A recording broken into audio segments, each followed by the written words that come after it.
Hello and welcome to episode 8 of this Growth Strategist chat series. I'm delighted to be joined this time by Henry Wang. Henry, how are you? Hi, Simon. Nice meeting you again virtually. And you, yeah. We last met in London in a club about a year and a half ago. So there's very different circumstances, very different times. But your career has just been, it's just an amazing career. And every time I look at your profile, you're adding new things. And I'll go through the headline. So you're an international business and climate change expert, keynote speaker. You've written many books. Some of them are behind you, and we'll talk about those. But I know you've written about negotiations in China and emerging markets and climate change. You're an advisor. You advise numerous bodies, including the OECD, G20 Saudi, the China Carbon Forum, the UK Parliament, the Chartered Management Institute UK. And obviously, you've been associated with a number of leading universities, Cambridge, Imperial College, universities in Hong Kong, and many more things. I could talk for about 5 minutes, but it's just wonderful to have you here. And you have such wisdom, and I always enjoy our conversation. So welcome. Thank you very much, Simon. That's very kind of you. That's a very kind introduction. I've been lucky in my life, and it is very glad that we have all these achievements, but I'm very glad to share all this with you and your audience. That's great. So maybe to start off with, if you can share for 3 to 5 minutes, a little bit of background about you, your life, your career, and how you got to achieve all these things. Sure, I'm glad to do that. I was born in Hong Kong, and I did my primary and secondary education in Hong Kong. Then I attended university in London, the University College first, and then Imperial College London, both of which I'm still very much involved with and been honored to be invited to join the advisory board.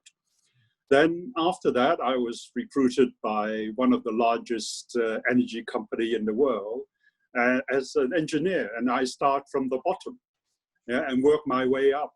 In the sort of 30 years I've been with that company, I had a lot of opportunities, and I was glad in the end to be invited to be the corporate strategy and planning director for Greater China area. Yes. And we doubled our investment in China over that period of time to make it grow into a multi-billion portfolio. Yes. And also we were very glad, I was very glad that we were successfully developed the largest Sino-foreign joint venture project at that time, which was valued over $5 billion and employing over 2,000 staff. Wow. It's been very successful. Then I was headhunted to be a director of one of the largest company in the Middle East.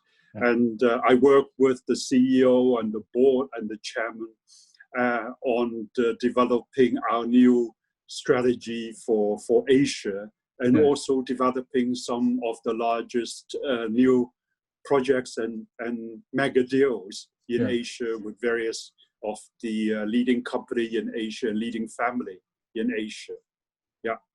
I've now started my own company. And basically, I think I spend my time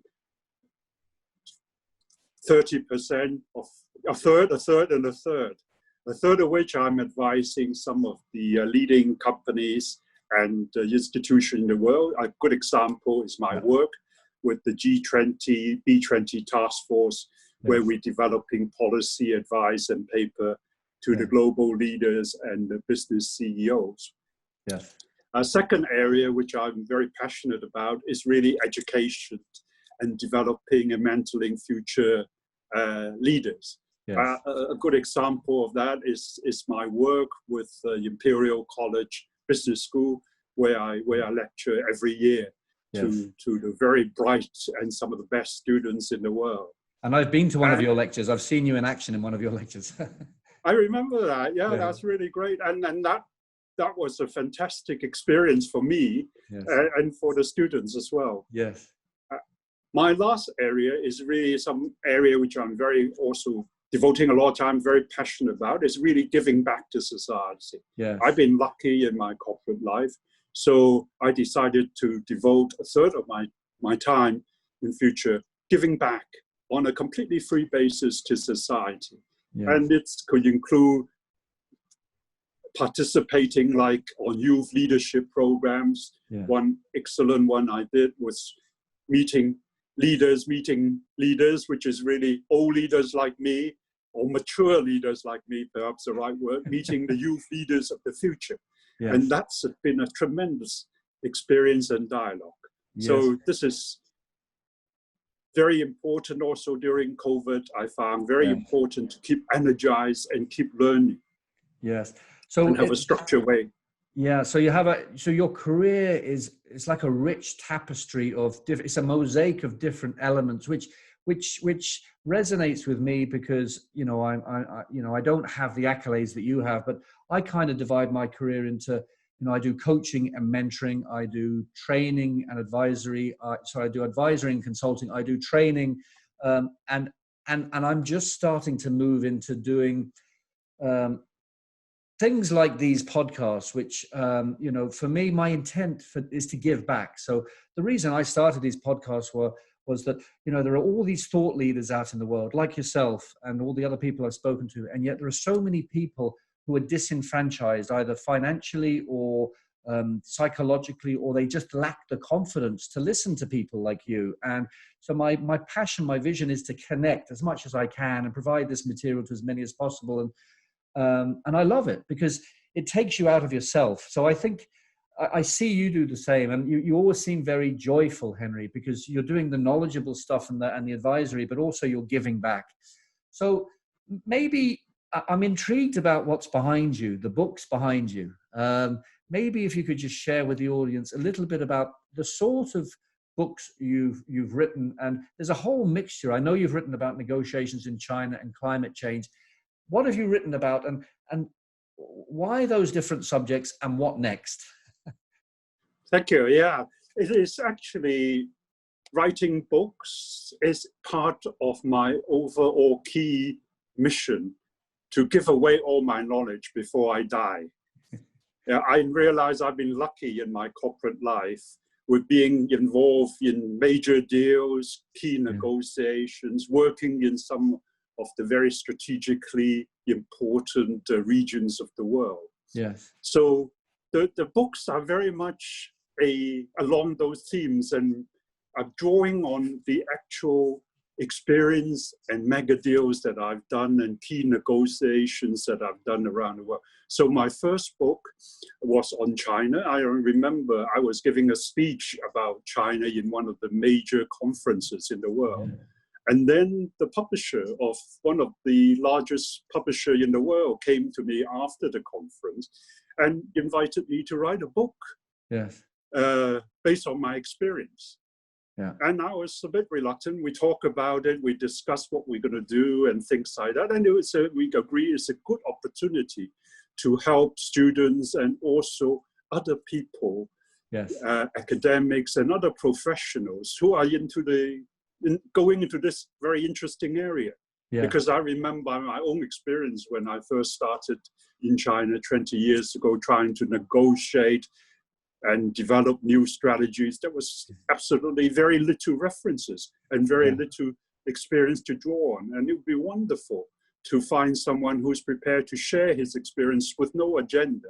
Yes. And on a trustworthy, independent basis. Yes. And that's the basis of all my books. So after that, when I was director of one of the largest Middle East companies, I wrote about the energy market in the emerging economy, which cover Asia, Middle East, and other areas. Yes. And then after that, somebody said, well, negotiation is really, really very important. My publisher said, and they encouraged me. And at that time, I was also lucky that my paper on negotiation was nominated by the Charter Management Institute to be one of the top 5 management paper of the year.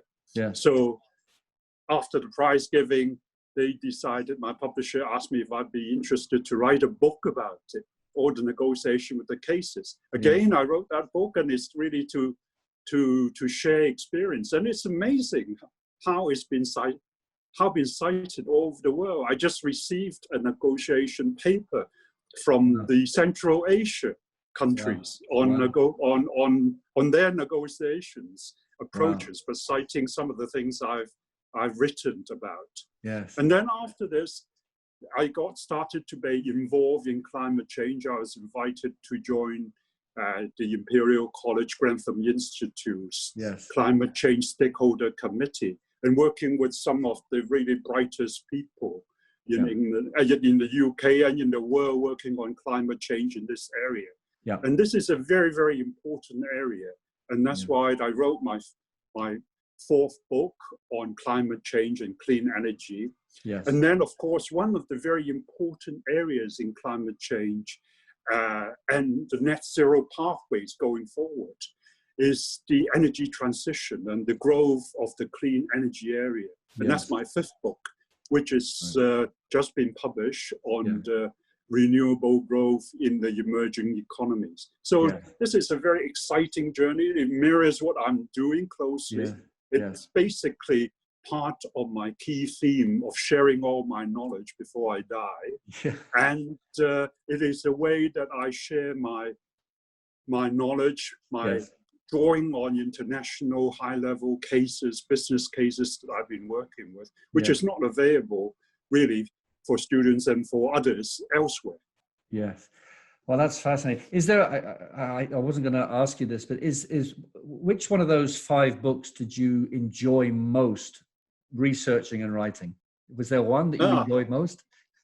Actually, I enjoy all of them. And I'm starting to plan ahead for my new 6th book on the climate change net zero pathway. This is because, I've been invited to work on some of the climate change committees, and also in my work with the G20, B20, I realized how important it is to look forward and to build back better after post-COVID. And therefore, the net zero pathways going forward and how the world can achieve net zero by 2050 and reduce temperature rise and global warming is tremendously important. Yes. And we've been talking a lot about this with global leaders and B20 business leaders, CEOs around the world. And there's a lot of reports, technical reports, specialist papers, but people have been saying there isn't really a general book that covers all these specific areas. It'd be great if you can write such a book that covers why is climate change important, and why do we have to do net zero? Why this important? And secondly, what can we do in the different key areas like renewable, clean transportation, mobility, smart city, very important. Green agriculture, not many people talk about it now, but it is actually becoming extremely important, particularly as some of the natural climate change solutions. And climate finance, when we met together, I was working with the city green finance teams and things like that in the City of London. I think it has grown tremendously, it is a very, very exciting area. And digital transformation, what we're talking now, and things like that, it's going to be immensely important to the realization of net zero pathways. It's amazing. It's amazing. You're involved in so many things. And that kind of brings me on to the next question. And I'm thinking about something else, is that, this year is probably the first year in history that all 7 billion people on this planet will not forget this year. Not for good reasons. Nobody will forget 2020. It's been, I call it a circuit breaker year. I mean, I don't think the world is going to go back ever to exactly where it was before 2020. I think it's changed. And so how do you think this will impact leadership? How do you think this will impact the way we communicate online? How do you see things changing or accelerating as a result of this year? I think this will have positive impacts on leadership, on corporate life, and how we work together. I mean, I think we've talked a lot before about, before COVID, about working remotely, meeting virtually and things like that. And many people have said that's impossible. You know, we have to meet face to face and talk about things. Yeah. And I think one of the first thing I learned through this is really how COVID is, we're all locked down in our home office. So I think it is very important to improve communication. Definitely. I read one of the Fortune 500 CEO I was talking with, and she was also saying, you know, part of her job, she realized how important it is. Part of her job is to communicate with all her staff who are working dispersely in thousands of homes around the world, hundreds of homes. I mean, they all have their worries, they all have their concerns, but they all are keen to work and continue to support the organization and do their best. So I think it is very important. Communication is an important area. The other area is trust. And a lot of people have said, you know, a lot of CEOs, can I trust that my staff are actually working at home? Can I put in spywares in their smartphones or computer to see whether they are actually sitting in front of the computer? And my advice and my coaching with them is trust your staff. The important thing is for you to communicate well and show clearly what you want to achieve. What is the mission that you have for the organization? And it cannot be business as usual. It has to be something new. And you have to energize your staff by putting forward a vision in which you're building back the organization. Because many experts have warned that this COVID is not a temporary hiccup, but actually a warning of much serious things to come. Exactly. You know, if we fast forward to the end of the century, you know, if we do nothing, go back as normal, we end up with bad health, poor planet, pollution everywhere. Just imagine the sort of disparity, the sort of pandemic that we will have in the end of the century will be much worse than what we are experiencing now. So I think these have changed things forever, and hopefully for the better. I couldn't agree more. And, you know, I wrote an article recently for Irish Tech News about the convergence of the fact that humans are social creatures, and we've always interacted face to face.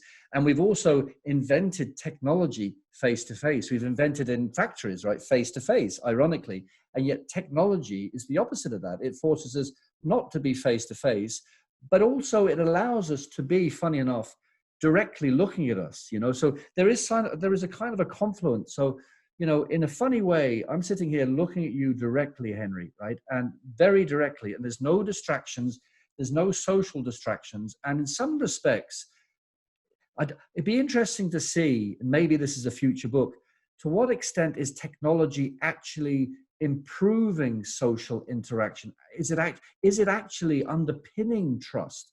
Is it actually doing those things positively? I spoke to Ted Rubin, who's the CMO of Photify, a couple of months ago.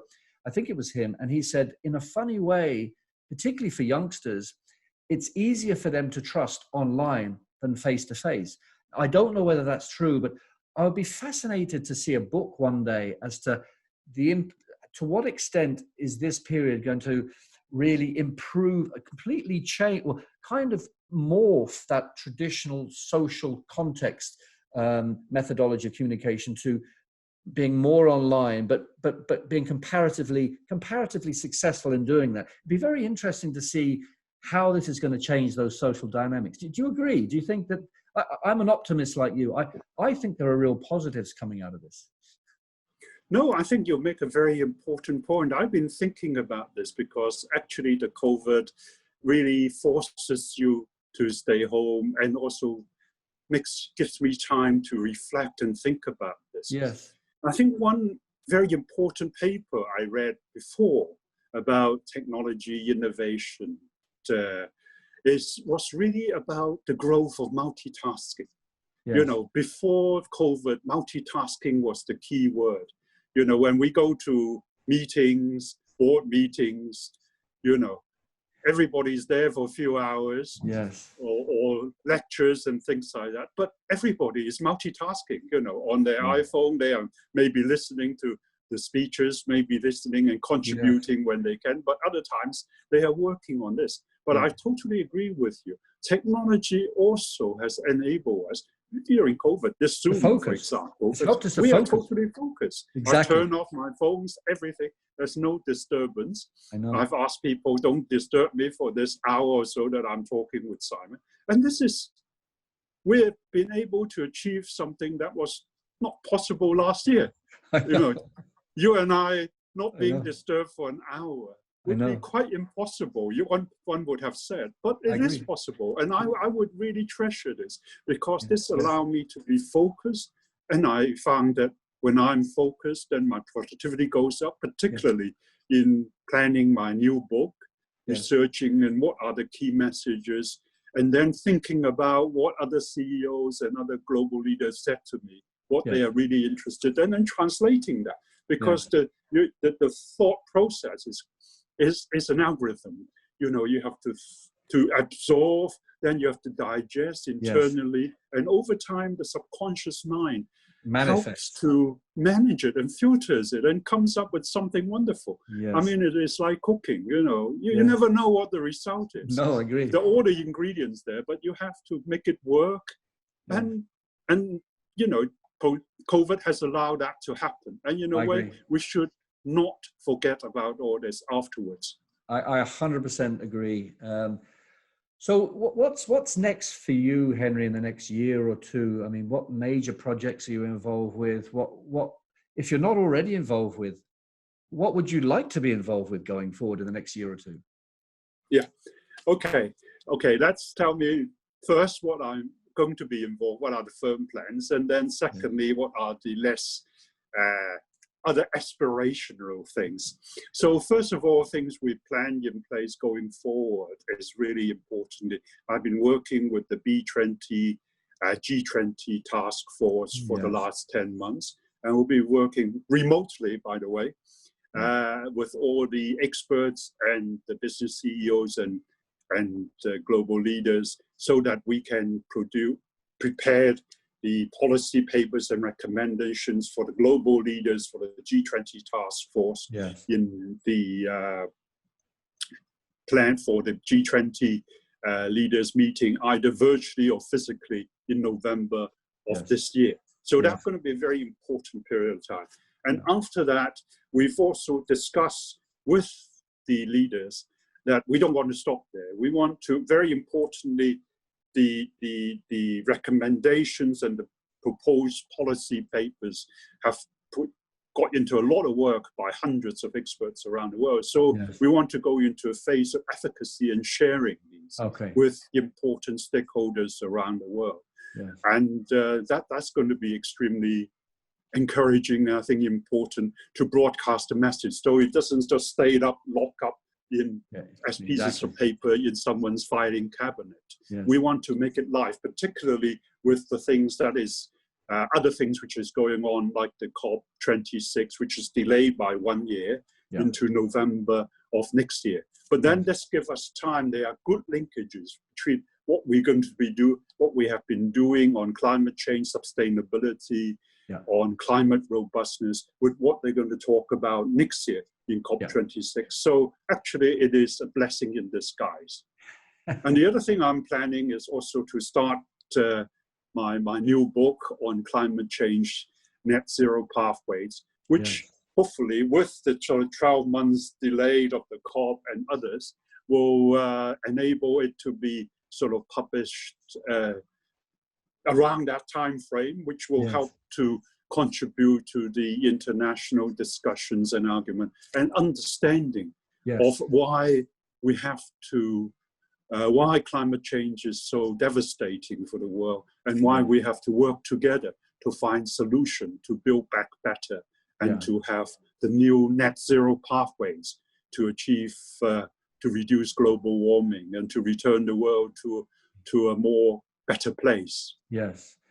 Wow. Such worthy areas of work. And I'm just wondering, if you were going to go back as you are today and whisper in the ear of a 20-year-old Henry, and 2 or 3 words of wisdom or advice to set the young Henry up for success in this world, what would you whisper to yourself? That's a very important question, and it's absolutely an area I really enjoy interacting with the youth and future leaders. Yes. And I can give a real example. You know, when I was invited to lecture to the Imperial College MBA students and master students in climate, you know, they're really good, really enthusiastic. And the advice I gave to them is really to think about, you know, you are really in a wonderful place. You know, you got your life in front of you. Yes. And there's several things I would advise them to do. First of all, do something that you are passionate about. Yes. You know, money is not is a means to an end, it's not the target. Yes. You got to think something, what you want to do, how you want to improve the world. Yes. Secondly, is to change your mindset about the conventional corporate career direction. Yes. There's no longer one career. You and I are a good example of that. I actually teachers and mentor them on a portfolio career approach. Yes. Manage a portfolio of careers. Correct. They could be working, they could be studying, but at the same time, they could be thinking about starting up their green fund. Exactly. Which some of them have actually done. They've Yes. taken my advice and Yes. they are starting up some green funds Yes. with some fantastic ideas like reducing plastic waste or sustainable construction using sustainable timber. Yeah. I mean, these are, you know, when they fed back to me, these are the sort of projects that they've done and they're going to implement and follow through. I can feel the passion. And I can feel that they are really trying to do something meaningful with their life. Yes. And I think those are the key advice, you know. Yeah. So hopefully by the time when they leave the world, we have all to leave. You know, that is one of the truths, that Yes. they will leave the world a better place. Wow, that's so powerful. And you're so right. I mean, we're given a limited period in this world, in this form anyway, and we're meant to enjoy ourselves. We're meant to have fun. We're really meant to learn and stretch our minds and grasp all the amazing opportunities for learning out there. And we discussed beforehand, there's not enough time to learn all these things, but you know, I think there's still enough time to have a real good go at it. So it's been wonderful talking to you, Henry. I could talk forever, you know, with you. It's and we're going to talk again in a while about maybe another initiative we could work on together. But it's been wonderful. How do people find out more about your work and connect with you? Well, they can contact me via social media, LinkedIn, or Facebook, or they can contact me through my publisher Routledge, my author website, or my author website on Amazon. Perfect. With that, it's been a real pleasure, and take care, Henry, and I'll talk to you again soon, and thanks very much for your time. Thank you very much, Simon. I really enjoyed this. And me too. Bye-bye. Bye.